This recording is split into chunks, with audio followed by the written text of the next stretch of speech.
Hey guys, Ultra Maximus back with another comic book review. This time we're going to take a look at some Masters of the Universe books.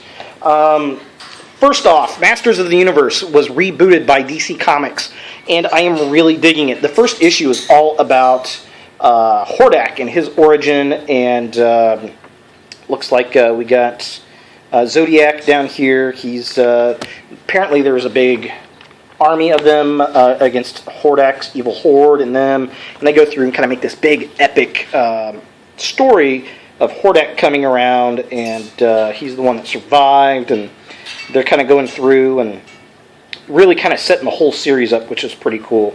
I have not picked the other ones up as of yet, but I'm definitely going to pick it up. And probably the coolest thing, I want to kind of a nice little nod. Hordak's coming up around the corner, and he kind of gives off the a shadow of Batman. I thought that was kind of cool, that being a DC comic. And then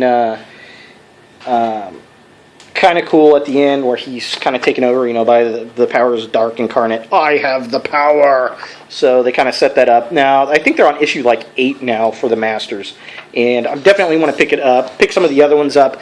But the reason I picked this one up was actually there's another Masters of the Universe series out right now. And it is DC Comics versus Masters of the Universe. And I gotta say, one of my favorite DC crossovers that's going on right now. I like this a lot better than I do the Forever Evil series, which is kind of sad. So here's issue number 1. 3 issues are out. Here's cover to issue number 1, cover to issue number 2, and the cover to issue number 3. Now, they make references, this jumps off of the Masters of the Universe reboot series, but you should be able to pick up relatively easy. The artwork is pretty decent.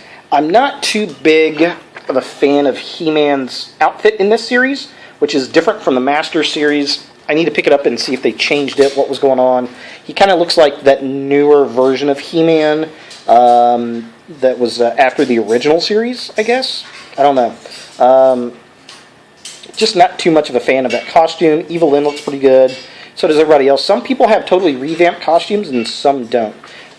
Basically, the whole plot of this, Skeletor jumped into the DC universe and he's looking to tap in the magic of Earth so that he can battle Hordak and take over Eternia, which Skeletor himself actually looks pretty darn awesome. He's got this super demon thing going on, which is rather cool. Definitely digging it. He-Man's mother, Marlena, or whatever her name is, Marlena, she kind of comes back to Earth. She's kind of a badass in this, which is kind of weird.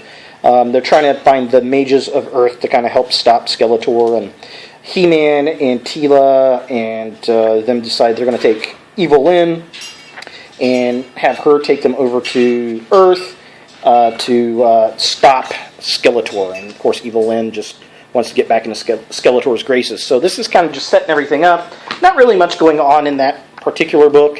The second book here is I take that back. In this book, they basically kill Superman. Of course, Adam has, or He-Man, whatever you want to call him, has his power sword. Skeletor takes over the Justice League and sends them against the Masters, who are there, and He-Man essentially slaughters Superman by running the power sword through him.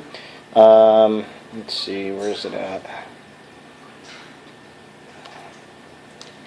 Was it? No, I'm sorry, that's in issue 2, not in issue 1. It's issue 2 that happens. So here's issue 2. Again, love the cover.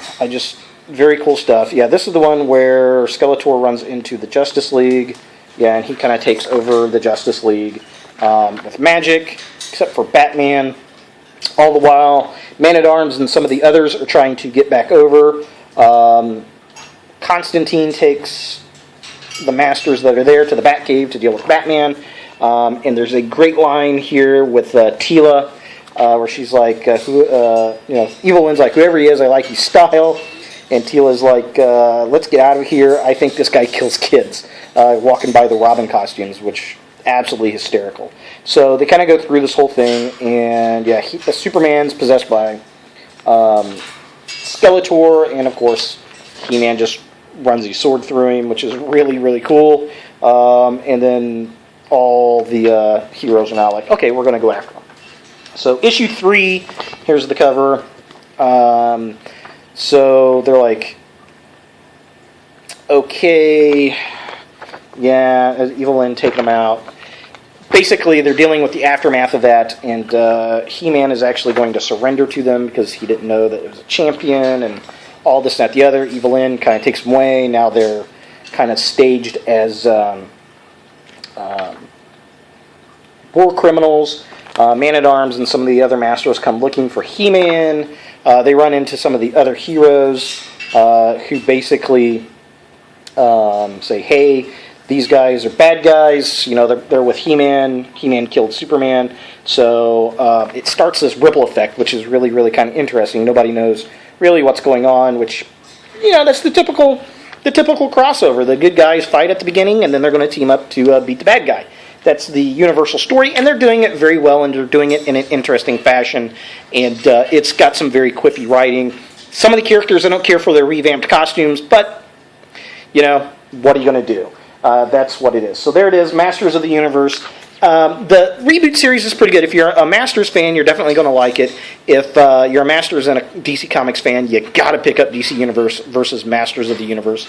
I think this is just absolutely a great series, and I really, really look forward to see where this one is going. So thanks for watching, guys, and have a great Christmas. Look for more comic book reviews in the future.